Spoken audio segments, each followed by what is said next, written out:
Güzel mi? Gördüğünüz gibi bazı videolar güzel. Hiçbir zaman Türkiye'ye geldiğimizde nankörlük yapmıyoruz ve benim de sevgilim olsaydı, evlenseydim diye zengin bir hayat düşünüyorsun. Ya olmazsanız bile insan olmazsınız.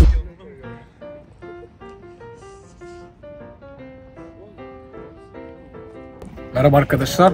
Bugün sizin için Mailikimiz video çekiyoruz. Ve bu da sadece Türkçe olacak. Biliyorsunuz ben Kırgızistanlıyım, Kırgızım. Ama işte bildiğiniz gibi yabancı dillerde video çekmeyi çok seviyorum. Ve şu anda da YouTube channel, yani YouTube kanalı üzerinden çalışıyorum. Ve her zaman gördüğünüz gibi bazı videolar güzel çıkıyorsa benim arkadaşım Mail çekiyordu. Çünkü Mail çekmezse ben kendi kendime çekeceğim ama o da biraz kalitesi oluyor. Bugün biz kendimiz hakkında, ne bileyim neler hakkında anlatacağız ama gerçekten Türkçe video çekmek çok hoşuma gidiyor. Yani kendi dilimden çok Türkçeyi de seviyorum. Çünkü Türkçe öğrendik işte, sizin gibi konuşmaya alıştık, sizin gibi yaşamaya alıştık. Şu anda Sakarya'da üniversitedeyiz.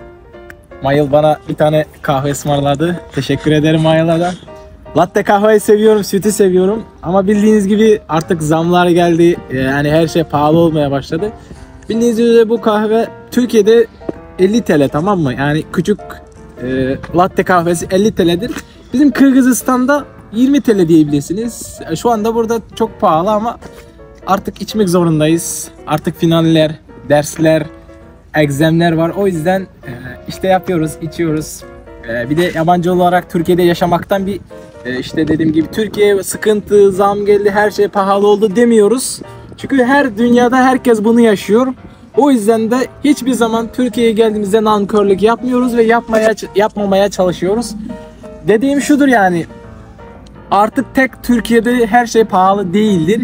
Artık her yerde her şey pahalıdır ve bildiğiniz gibi dünya artık eskisi gibi olmayacak. Bunun mantığını anlayan adam kendisini zengin hissedebilir, zengin yaşamaya çalışır. Yani dediğim gibi artık her şey pahalı oldu, her şey değişti, insanlar değişti, dünya değişti diyebiliriz.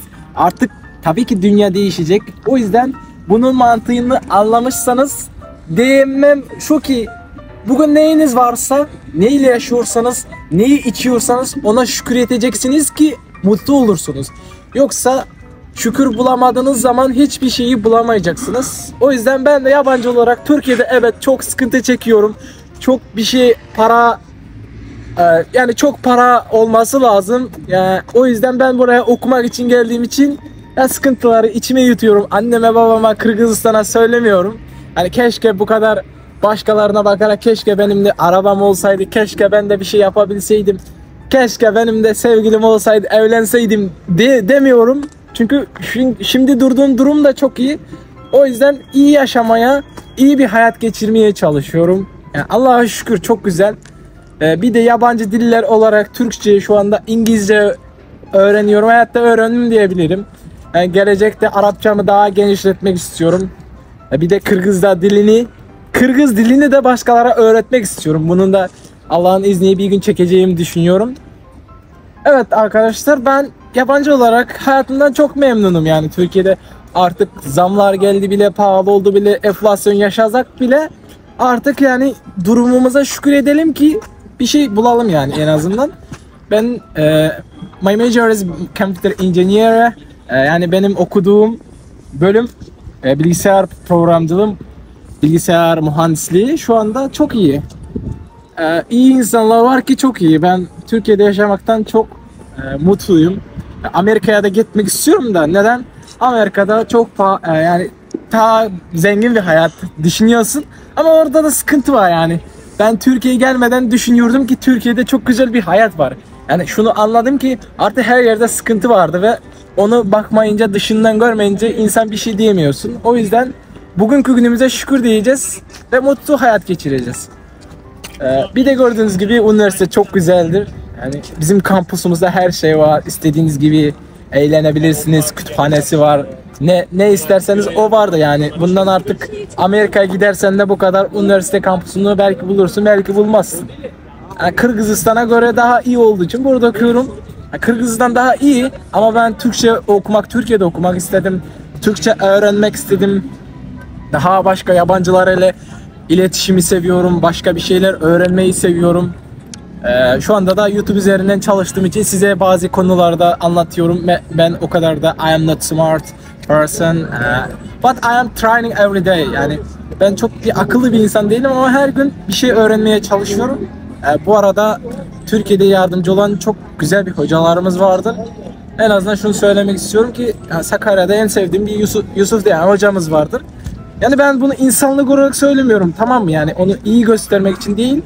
Gerçekten de çok iyi bir insandır ve iyi insanları görüyorsun. Yani gerçekten yardımcı oluyorlar. Gerçekten yabancılara yardımcı olan bir hocadır ve her zaman onun için dua ediyorum yani. Bir sıkıntı yaşadık. Allah'a şükür geçtik de.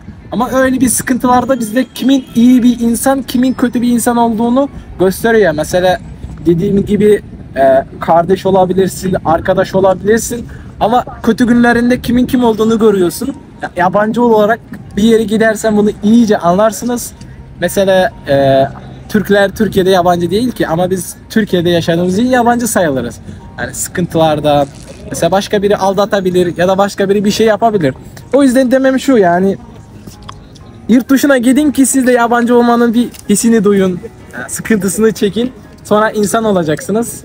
Olmazsanız bile insan olmaya çalışırsınız yani en azından. Hayat böyledir yani. Benim anladığım düşünceler budur. Ve sizin için bunlarla paylaşmak benimle hoşuma gidiyor. Bizim kanalımıza abone olmayı unutmayın.